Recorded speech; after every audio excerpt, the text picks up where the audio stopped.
What would you do if you had a near-death experience and found yourself standing before the book of life?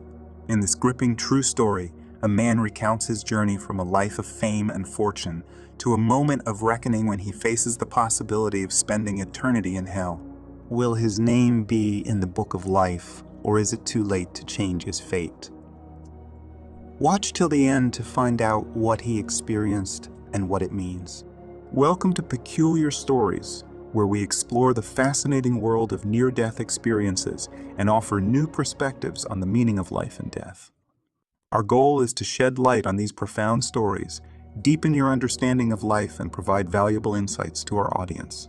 Whether you're new here or simply joining us again, we're thrilled to have you on this journey. If you enjoy what we do, consider subscribing to our channel to stay updated on our latest content. And don't forget to hit the like button to help our content reach a wider audience. So sit back, relax, and get ready to be transported to the edge of life and beyond. Without further ado, let's get to the story. I grew up in a fundamentalist Christian home where I was constantly told that if your name wasn't in the book of life, you'd spend all of eternity in hell. Around the age of 9, out of both desire and fear, I professed to be a Christian, but by the time I was 13, I had told my parents that I no longer wanted to be saved in the hopes that I would then be able to fit in with my peers and be normal. But by the time I was 20, I had already embarked on a path that would bring me fame and fortune for all the wrong reasons, and after 25 years of doing this, I had succeeded in achieving the majority of my objectives. It wasn't always simple to climb the ladder, and my survival had nothing to do with my own planning. No matter how much wealth and fame accumulated, it appeared that my curse was that I was as untouchable and unhappy as possible. Among all of the warnings and calls that God sent to me, December 15, 1995, stands out the most. I was making a cell phone call and moving along in morning rush hour traffic at about 65 miles per hour, when I veered off the freeway and onto the shoulder. A stalled semi with a sizable piece of earth moving equipment on its trailer was 50 feet in front of me when I looked up. I hit him so hard in a big car that it shrank to the size of a compact because I had nowhere else to go. The onlookers found it hard to believe that I was still alive, much less that I was still able to converse with them as the paramedics immobilized and readied me for the trip to the hospital. I was only able to focus on the fact that they had no idea who was lying there in front of them and that I had once again cheated death. I experienced the biggest shock of my life when they wheeled me to the back of the ambulance, and I suddenly realized that I was about to pass away and that I only had seconds to live. My initial concerns were how and when my family would learn that I had passed away, as well as how my dog would be fed and cared for. Then it became more serious when I understood that because I was going to pass away, it didn't matter if I was rich or poor, driving a luxury vehicle or a junker. At the time, I didn't feel qualified to ask for my life in prayer, but in my one-sided conversation with God, I confessed to Him that my life had been a foolish one. I confessed to Him that I lacked the willpower to continue living, and that in order for me to do so, He would have to take some kind of direct action because everything now depended on Him. I flatlined the monitoring apparatus at that point, and the highway patrol received a call that I was lost. At the same time, and for the first time in my life, I had peace and was thankful that passing away wasn't that bad. Remember, I was completely paralyzed and could only look straight up if I could see at all. However, as they attempted to restart my heart, I soon found myself face to face with the paramedics. They failed, and I hoped they would stop so they wouldn't ruin the best thing that had ever happened to me. The next thing that occurred was that I was lifted into a sizable space where I was surrounded by life but could not see anyone else. I was then brought up to a large table with a very large book open on it, but it was set up so that only someone on the other side, who I could not see, could read it. I was certain that this had to be the book of life that I had heard about in my youth, and that I would have to spend eternity in hell if my name did not appear in it. Even though this was a very serious situation, the book closed as I stood there. That did not seem to be a good sign, and I accepted that I would have to spend eternity in hell because I had plenty of chances to change, but it was now too late. I was aware that crying and pleading would be ineffective, but I should at least handle the situation manfully because crying would have plenty of opportunity where I was going. I was brought to a second table that was identical to the first, except that this book was closed before any sort of trapdoor opened up to send me to hell. When the second book abruptly began, I wasn't entirely sure what it was about because this scene was a repeat of the first scene. Since I had only heard of one book, the entire second book made absolutely no sense. But at least it seemed to be delaying what I already knew was going to happen. My name was then unexpectedly discovered in the second book, and I immediately thought, great, I get to go to heaven. Prior to that, I experienced something really pleasant in my throat and momentarily believed that I had just received oxygen, forgetting that oxygen was one of the first things that they had given to me back at the accident scene, some miles away. I was confused by the commotion surrounding me at the hospital.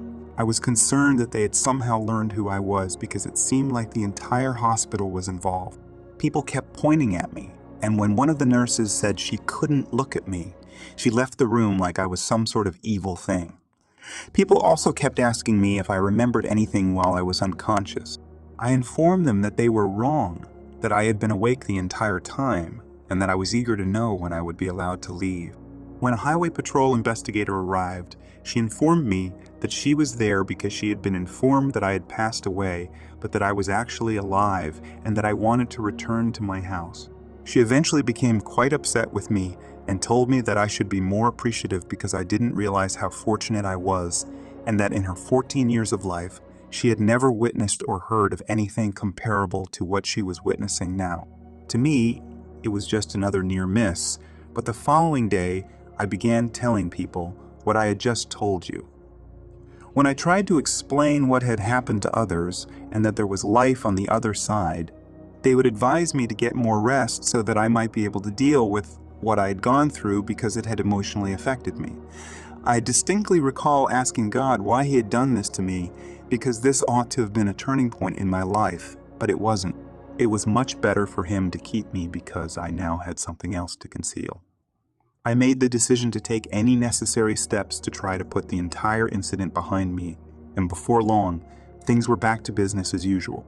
Over the following 5 years, I repeated this story a few more times, but until just before I was scheduled to report to prison, no one ever helped me discover the truth. Before that incident, I had made significant news for making the walk I had been called to take some 40 years earlier. I told my story to a Christian neighbor who had been present at my recent baptism. After I was finished, he informed me that, although they were uncommon, he had heard of other out-of-body experience accounts before this one, and that mine was not the first.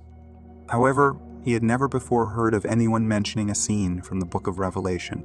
Since I had always known in my heart that I had been in God's presence during this experience, this really caught my attention. It didn't take me long to locate the verses in Revelation 20:12 and 15 that describe my experience precisely. Some have claimed that I am mistaken on this point because in verse 12, the books are listed in the plural before the book of life is opened, which implies that if I had been in the same location as the Apostle John, I should have seen more than just 2 books. This discrepancy is easily explained by the fact that I attended as a participant rather than as an observer, unlike the Apostle John, and that I only saw my own books. Even now, as then, I still believe that God had shown me through my young child confession that I was acceptable to Him, but my works were not acceptable as one of His.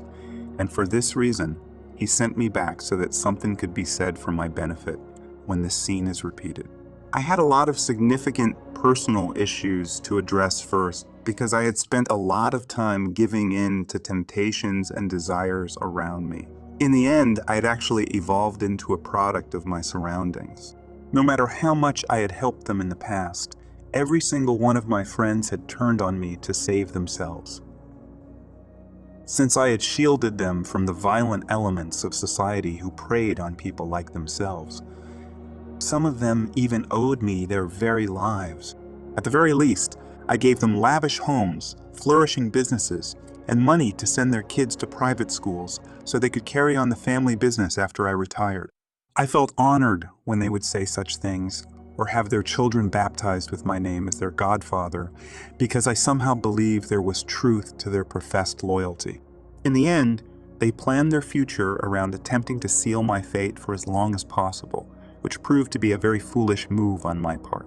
As soon as I realized this, a new issue arose. From the moment I woke up until I went back to sleep, I was filled with resentment and the desire for vengeance.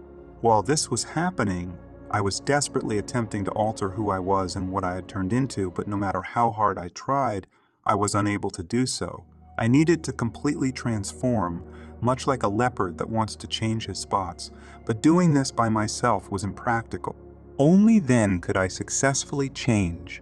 By the time 9/11 occurred, I had given up all hope of ever being able to forgive others for what they had done to me. To make matters worse, whenever I tried to say the Lord's Prayer, the word forgiveness would get stuck in my throat, preventing me from even finishing the prayer. There seemed to be no way for me to find peace, as my walk toward God had come to an impasse. Despite the fact that John 3:16 had been used to make my profession 40 years earlier, I was attempting to approach God without the help of Jesus Christ. My neighbor assured me that it was all the same, so I didn't need to feel guilty about trying to avoid him and deal with the Father directly. I was invited by the same neighbor to attend a weekday evening service that was soon after 9/11, so you can imagine how crowded it was. I wasn't there because I thought the world was ending, but all I knew was that I wouldn't be able to find the peace I needed to find if I couldn't move past this issue with forgiving. The congregation enjoyed the service because of how interesting it was and how the pastor's personality won them over. A call to the altar was made after the service was finished for anyone who felt moved to step forward. Although I had no intention of publicly praying in front of such a large crowd, it seemed appropriate, given that everyone else was doing so, for me to do the same. So, as I sat in a church with my head in my hands, I started to pray to God, asking Him to give me the strength to be able to forgive those who had wronged me. While I was praying, a shiny area with a cross bearing the image of Jesus Christ, a mound of earth, a blue sky, and clouds appeared in front of my eyes. I was surprised by this, so I opened my eyes to see the pastor and the congregation, but the cross of Jesus Christ was still clearly visible. Jesus and his cross were always in front of me, about 10 inches away, whether I closed my eyes or opened them again. You can probably imagine how completely shocked I was, but given that it persisted, I made the decision to carefully examine it for however long it persisted. The color of his skin was the first thing that caught my attention. It was nothing like the pictures I had seen. His skin was quite dark in color, sort of an olive brown, about the same color as the wood that he was nailed to. The crosses on either side of him were invisible to me. His cross was the only one I could see. This went on for a few minutes before eventually ceasing to exist. When everyone began to lift their heads shortly after the pastor finished his prayer, I told the couple that I agreed with what had just happened. I tried to participate in the conversation when we went to dinner afterward, but my attention was firmly fixed on what had just happened, even though I was thankful and happy when I realized what had happened to me by the time I went to bed that night. I didn't fully understand the significance of it until I woke up in the middle of the night. I was reading the Gospel of John at the time, and I now realized that God was trying to tell me that I would never be able to forgive on my own. Forgiveness is not in a person's nature. People make concessions such as, "I forgive you because of this," or we are occasionally willing to overlook events just to achieve some sort of goal. People do not, in fact, forgive, and I was probably the least forgiving of all of us. Therefore, God did reveal to me that even though the old man in me was incapable of forgiving, Jesus Christ existed in me as a new person and had already completed all the necessary forgiveness. He was also advising me to let Him transform into who I am. Much easier said than done, as I just said, and when I tried to explain that to people back then, people who were supposed to be able to assist me in matters relating to the Bible, they gave me a lot of blank looks.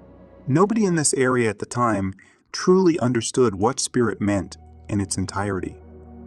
Therefore, even at that time, I had a basic understanding of Him in us, but it fell far short of understanding us in Him, as in, so to speak, breaking through the veil of His flesh.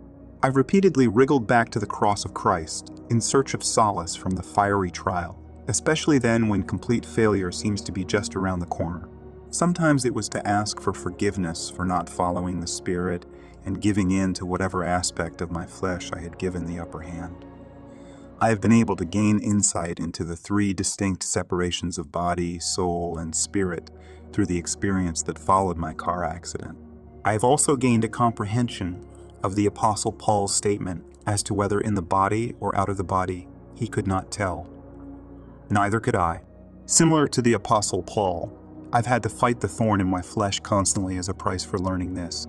But by learning to overcome failure by not frustrating his love in me, he may have a base of operations on earth from which to rule. Goodwill and peace. Looking for more life-changing content that will leave you inspired and reflective, then you simply cannot miss the next video in our series. This video will take you even further down the rabbit hole of self-discovery and enlightenment. It is truly a must-watch.